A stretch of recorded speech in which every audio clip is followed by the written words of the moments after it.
नमस्कार, जनमत की पुकार में आप सबका स्वागत है। बिहार के स्वास्थ्य मंत्री मंगल पांडे ने विधानसभा में कहा कि केंद्र सरकार का आदेश है कि अगले सत्र से देश भर के प्राइवेट मेडिकल कॉलेजों की 50% सीटों पर छात्र छात्राओं से सरकारी मेडिकल कॉलेज के बराबर ही फीस ली जाएगी। बिहार के स्वास्थ्य मंत्री मंगल पांडे ने विधानसभा में कहा है कि केंद्र सरकार का आदेश है कि अगले सत्र से देश भर के प्राइवेट मेडिकल कॉलेजों की 50% सीटों पर छात्र छात्राओं ने सरकारी मेडिकल कॉलेज के बराबर फीस ही ली जाएगी। उन्होंने कहा कि सरकारी एवं प्राइवेट मेडिकल कॉलेजों में हर वर्ष नीट के माध्यम से नामांकन होता है, इसलिए सुप्रीम कोर्ट के आदेश के बाद राज्य के प्राइवेट मेडिकल कॉलेजों में ट्यूशन फीस के निर्धारण के लिए रिटायर्ड जज अखिलेश चंद्रा की अध्यक्षता में स्वतंत्र कमेटी बनी है। स्वास्थ्य मंत्री मंगल पांडे ने डॉक्टर संजीव कुमार सहित अन्य सदस्यों के ध्यानाकर्षण सूचना का जवाब दे रहे थे। उनका कहना है कि सदस्य के अनुसार 4 लाख में बिहार के मेधावी एवं गरीब छात्र यूक्रेन, नेपाल, चीन, फिलीपींस सहित अन्य देशों में सालाना खर्च पर MBBS की पढ़ाई करते हैं। इसलिए बिहार सरकार भी राज्य के प्राइवेट मेडिकल कॉलेजों में MBBS की पढ़ाई कम शुल्क पर कराने पर विचार करे। इसके जवाब में उन्होंने बताया कि राज्य की शैक्षणिक शुल्क निर्धारण कमेटी नेशनल मेडिकल काउंसिल के निर्देशों पर 8 बिंदुओं को ध्यान रखते हुए शुल्क का निर्धारण करती है, जिसमें शैक्षणिक एवं गैर शैक्षणिक स्टाफ का वेतन भत्ता, प्रशासनिक सेवाओं का व्यय, प्रयोगशाला का संधारण लागत, आकस्मिक व्यय, पुस्तकालय के लिए पुस्तकों एवं जर्नल्स की आपूर्ति पर खर्च, निवेश किए गए पूंजीगत व्यय और शुल्क निर्धारण समिति द्वारा आकलित किए गए अन्य आवर्ती खर्च शामिल हैं। उन्होंने बताया कि विभिन्न देशों में MBBS सहित समकक्ष पाठ्यक्रम के लिए मेडिकल कॉलेजों के मानक एवं पठन पाठन से संबंधित आधारभूत संरचना में काफ़ी अंतर होता है। इसलिए विदेशों से उत्तीर्ण छात्रों के लिए देश में इलाज शुरू करने के पहले NMC द्वारा फॉरेन मेडिकल ग्रेजुएट परीक्षा हर वर्ष कराई जाती है। उनका तर्क है कि देश के किसी भी राज्य में प्रैक्टिस करनी प्रारंभ करने से पहले परीक्षा पास करने पर ही रजिस्ट्रेशन संभव है। स्वास्थ्य मंत्री श्री पांडे ने बताया कि राज्य में अगले 3-4 वर्षों में 24 सरकारी मेडिकल कॉलेज हो जाएंगे। फिलहाल एम्स एवं ESIC मेडिकल कॉलेज बिहटा सहित राज्य में 12 सरकारी मेडिकल कॉलेज हैं, जिनमें कॉलेजों में MBBS की 1850 सीटें हैं। उनका यह तर्क है कि राज्य में आज़ादी के बाद 56 साल में 6 मेडिकल कॉलेज थे, जबकि उसके बाद 20 वर्षों में 18 नए मेडिकल कॉलेज स्थापित हो जाएंगे। आज मॉड्यूलर कोर्ट यहाँ है, जो दुनिया के बेहतरीन ओटीज में माना जाता है। आज इस प्रकार की सुविधाएं राज्य के हम कहें कि पटना के अंदर यदि देखें तो कई बड़े अस्पताल इससे हमारे पास हैं, लेकिन एक विशिष्ट अस्पताल जो यहाँ हमारा है, ये हड्डी रोग का अस्पताल, उसके अंदर आज इस प्रकार की सुविधाएं बहाल की जा रही हैं। और उसी क्रम में जो डायग्नोस्टिक्स होता है, आज के स्वास्थ्य सेवाओं में डायग्नोस्टिक का बड़ा रोल है, पैथोलॉजी टेस्ट का बड़ा रोल है। और जब यह शुरू हुआ तो हम सब लोगों ने यह प्रयास शुरू किया कि इस अस्पताल के अंदर में डायग्नोस्टिक सुविधाएं और बेहतर होनी चाहिए। पैथोलॉजी की जो जांच होती है वो अत्याधुनिक उपकरणों और मशीनों के माध्यम से होना चाहिए। और तब मैंने केयर इंडिया के सुनील बाबू जी को, इनके और वरिष्ठ साथियों को कहा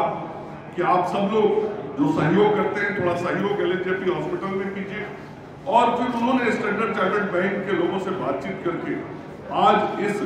state of the art laboratory की स्थापना की है, जिसमें लगभग 2 करोड़ रुपए से अधिक इस लेबोरेटरी की स्थापना पर खर्च किया गया है।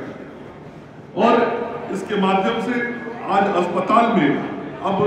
नए तरीके से लोगों को जो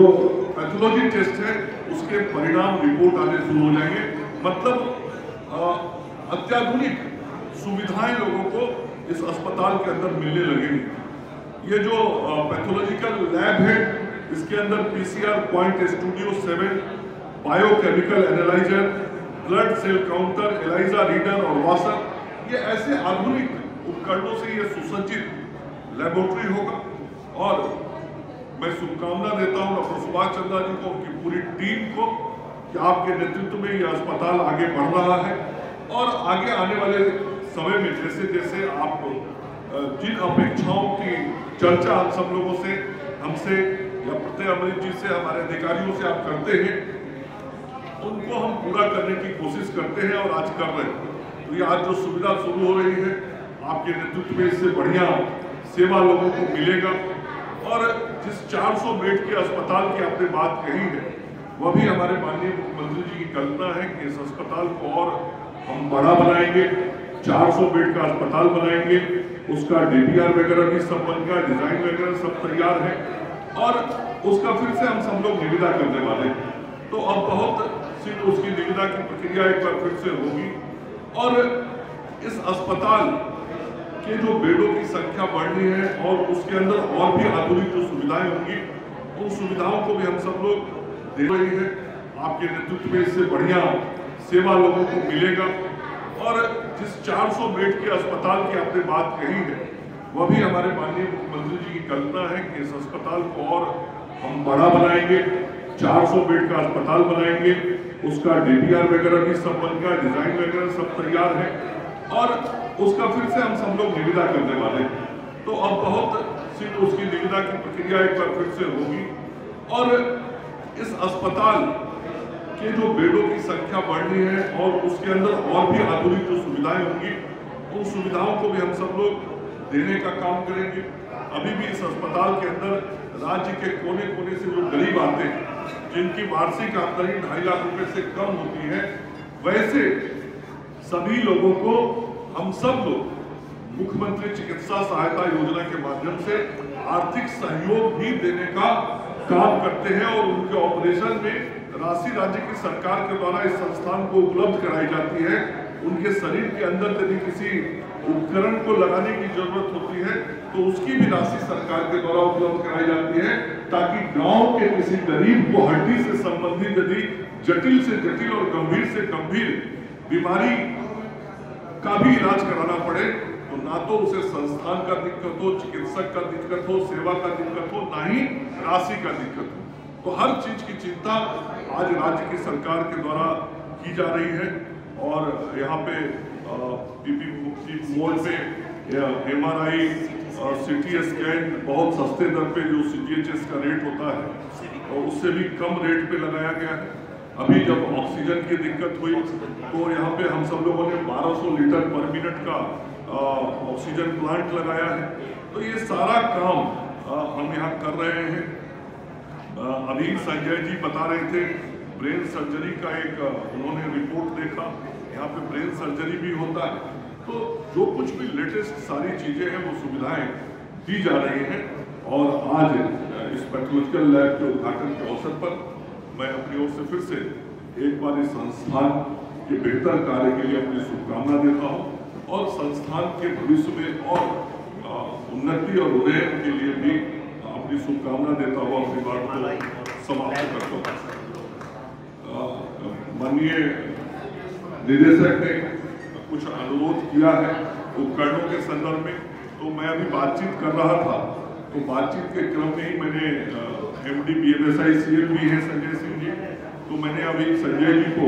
बताया है और पहले भी सुधीर जी से चर्चा हुई थी। नर्सेज, लैब टेक्नीशियन, अन्य सहयोगी कर्मीगण, प्रिंट और इलेक्ट्रॉनिक मीडिया के साथी मित्रों, राज्य के अंदर हम सब लोग माननीय मुख्यमंत्री श्री नीतीश कुमार जी के नेतृत्व में लगातार स्वास्थ्य सुविधाओं को बेहतर करने का काम प्रतिदिन कर रहे हैं और राज्य सरकार के स्वास्थ्य विभाग का यह अथक प्रयास रहता है कि हम जिन अस्पतालों में राज्य के गरीब लोगों को, राज्य के आम लोगों को, राज्य की जनता को जो स्वास्थ्य सुविधाएं दे रहे हैं उसका उन्नयन हम कैसे करें, उसे और बेहतर कैसे बनाते जाएं और राज्य के अंदर स्वास्थ्य सुविधाओं की स्थिति ऐसी लानी है कि हम राज्य में वो सारी सुविधाएं लोगों को दिला सके जिस किसी सुविधा की अपेक्षा राज्य की जनता को राज्य के बाहर जाने पर होती है। मतलब जितनी भी प्रकार की स्वास्थ्य सुविधाएं हैं वो हम अपने राज्य के विभिन्न स्वास्थ्य संस्थानों चाहे वो हमारा राज्य का स्वास्थ्य कोई उपकेंद्र गांव का हो या राज्य का सबसे बड़ा अस्पताल पीएमसीएच आईजीआईएमएस हो या विशिष्ट अस्पताल एलएनजेपी हॉस्पिटल अस्पताल, इन सभी अस्पतालों की व्यवस्थाओं को हम ऐसा बना दें जो व्यवस्था सारी बाहरी दुनिया में लोगों को मिलती है, ताकि मजबूरी में किसी को बाहर नहीं जाना पड़े। इस सोच के साथ हम लगातार काम कर रहे हैं और इसी का परिणाम है, आप देख रहे होंगे कि 2005 के बाद से जब से माननीय मुख्यमंत्री जी के नेतृत्व में एनडीए की सरकार इस बिहार के अंदर काम कर रही है, किस प्रकार का गुणात्मक परिवर्तन स्वास्थ्य सेवाओं में हुआ। अभी डॉक्टर सुभाष चंद्र कह रहे थे कि यह कभी प्राइमरी हेल्थ सेंटर होता था, 10 बेड होता था और आज वही जगह है और व्यवस्था कितनी बदल गई कि जहां 10 बेड का अस्पताल था, आज वहां 104 बेड का उधर अस्पताल है और 30 बेड का ट्रॉमा सेंटर, मतलब 134 बेड का अस्पताल, मतलब 13 गुना वृद्धि क्षमता में हो गया। जहां केवल 4 डॉक्टर थे, आज कई दर्जन डॉक्टर यहाँ पर 43, मतलब वो भी 10 गुना बढ़ गया। और जो अन्य सुविधाएं, अत्याधुनिक सुविधाएं, अत्याधुनिक उपकरणों से सजी हुई सुविधाएं, पहले सामान्य ओटी भी नहीं था, आज मॉड्यूलर ओटी यहाँ है जो दुनिया के बेहतर हैं। अभी संजय जी बता रहे थे ब्रेन सर्जरी का एक उन्होंने रिपोर्ट देखा, यहाँ पे ब्रेन सर्जरी भी होता है। तो जो कुछ भी लेटेस्ट सारी चीजें हैं वो सुविधाएं दी जा रही हैं और आज इस पैथोलॉजिकल लैब के उद्घाटन के अवसर पर मैं अपनी ओर से फिर से एक बार इस संस्थान के बेहतर कार्य के लिए अपनी शुभकामना देता हूँ और संस्थान के भविष्य में और उन्नति और उन्नयन के लिए भी अपनी शुभकामना देता हुआ अपनी बात को समाप्त करता हूँ। माननीय निदेशक ने कुछ अनुरोध किया है उपकरणों के संदर्भ में, तो मैं अभी बातचीत कर रहा था, तो बातचीत के क्रम में ही मैंने एमडी बीएमएसआई सीएम भी है संजय सिंह जी, तो मैंने अभी संजय जी को बताया है और पहले भी सुधीर जी से चर्चा हुई थी कि जो उपकरण अभी हमारे कॉर्पोरेशन के पास उपलब्ध हैं वो उपकरण शीघ्रता आपको उपलब्ध करा दिए जाएंगे और जिन उपकरणों की आवश्यकता है और कॉर्पोरेशन में उपलब्ध नहीं है तो उस संबंध में जो विभागीय कार्रवाई पूर्ण करते हुए उसकी उपलब्धता सुनिश्चित करनी है वो भी हम करेंगे, क्योंकि हम सब लोगों की मंशा इस अस्पताल को बेहतर से बेहतर सुविधा देने की है। धन्यवाद।